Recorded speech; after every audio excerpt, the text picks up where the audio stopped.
Yeah, so pregame show. I haven't really had any time to watch or analyze any kind of movie or any kind of visual media.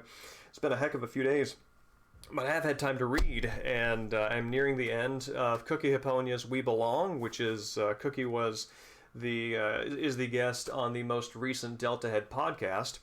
Which, if you go to, if I had the link, I would be able to drop it in chat, but it should be in the channel description. Yeah, Cookie and I talked about games that are sort of like social simulation games, Animal Crossing, Stardew Valley, and the like, and how poems about giving and making factor into that. And this is Cookie's own gift to us. That is it's all a book-length poem that parallels sort of a family's immigration into the United States with a mythologized version of those relationships, and it's really beautiful having those two things intertwine, past, present, and mythology. Which I feel like is a fine trinity of headspaces to have juggling all at once. So yeah, if you go to Third Place Books or if you go to Elliott Bay Bookstore, they have online presences, of course. Evening Arc, it's good to see you. They have online presences, of course, and you can order it through them. Evening Iceman Dan, it's good to see you. So this is it. This is solid. Next, I've been just chewing through this. I forgot how quick of a read Terry Pratchett is. Oh, hold on a second, the microphone is kind of pointing the other direction. There we go, that's better. Forgot how quick of a read Pratchett is. I'm just like blazing through this. I think I've read through most of this book in an afternoon, and I never do that. And yeah, it's clever, it's fun, you would think that for something that goes by that quickly, it would have kind of like a candy-like feel to it, in brain candy. But it's a combination of brain candy and substance because Pratchett's just so damned entertaining and smart. Oh, fantastic! Oh, Ark, this is Mort. There you go, M-O-R-T, Mort. The titular character is a hapless teenager turning into a young man, and his way of dealing with being an apprentice to death as his vocation. So premise itself is already very Terry Pratchett, and having kind of been into Good Omens for a while when the TV series came out, you can absolutely see so much of the Pratchett influence on that, and it helps to sort of suss out what, you can't really cleanly define what was Pratchett and what was Gaiman, but you can kind of feel Pratchett's influence there. And I'm really glad to hear that you dug the Tokyo Jungle podcast. And yeah, James Dickey is one of my favorite poets. He would be a very challenging man to like, as many of our favorites might be.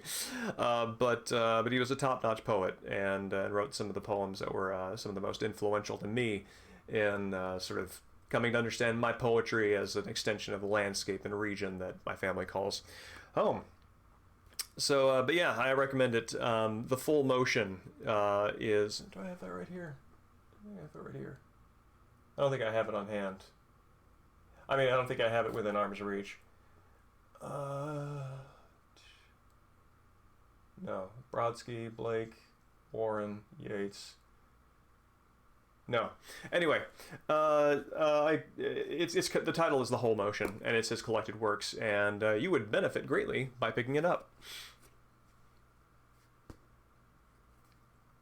Yeah, I agree. I think that the way that Pratchett accomplishes that, and what I'm noticing in this is what a lot of really quality genre writers do. And this is something that I think, and I include myself in this, many younger or newer writers feel like they want to overturn conventions. They want to throw out the playbook and bring in something totally cool and new and original. And what tends to work best, I think,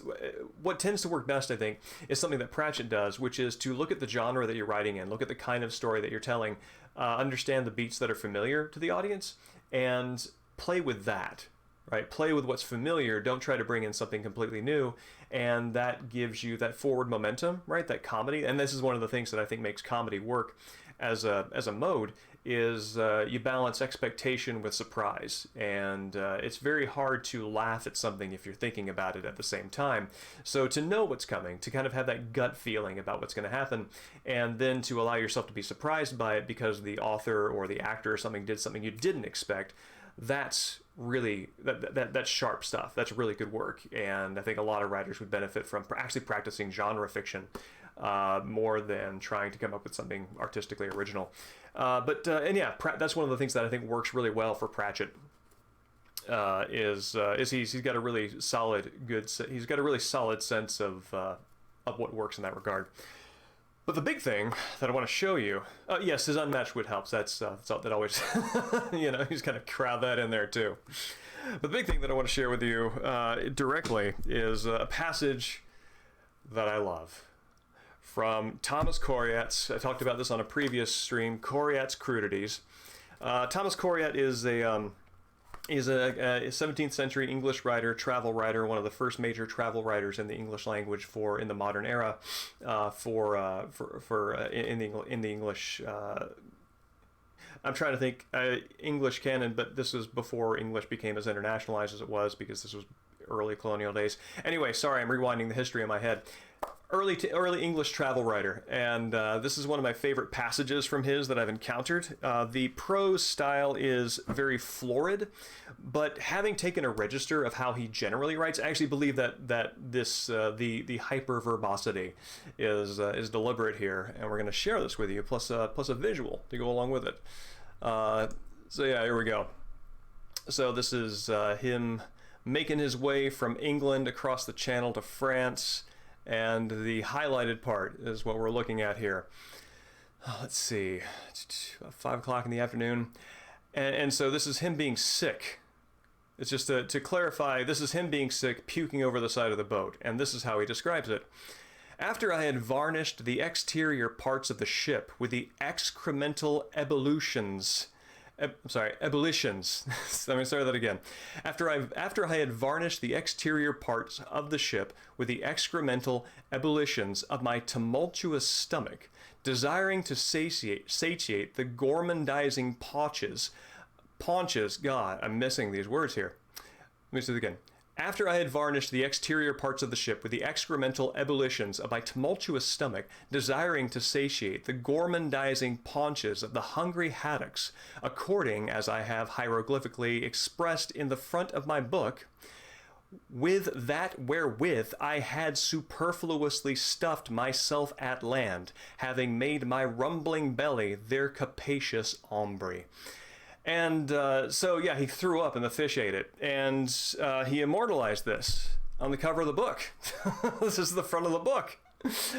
And if you have a difficulty kind of picking out exactly what part that is, there he is. There he is throwing up directly into the mouth of a fish, somewhat outsized in proportion given the sails and the hull, but nonetheless following through on his word. That is a man of action right there. Well, I mean, what are fish but waterlogged birds? Really? Don't check me on that. But yeah, that's quality work. Quality work. So, with that in mind, whoop, lost the. Thinks I'm asleep there. Cool. Yeah, we can go on to Dead Space.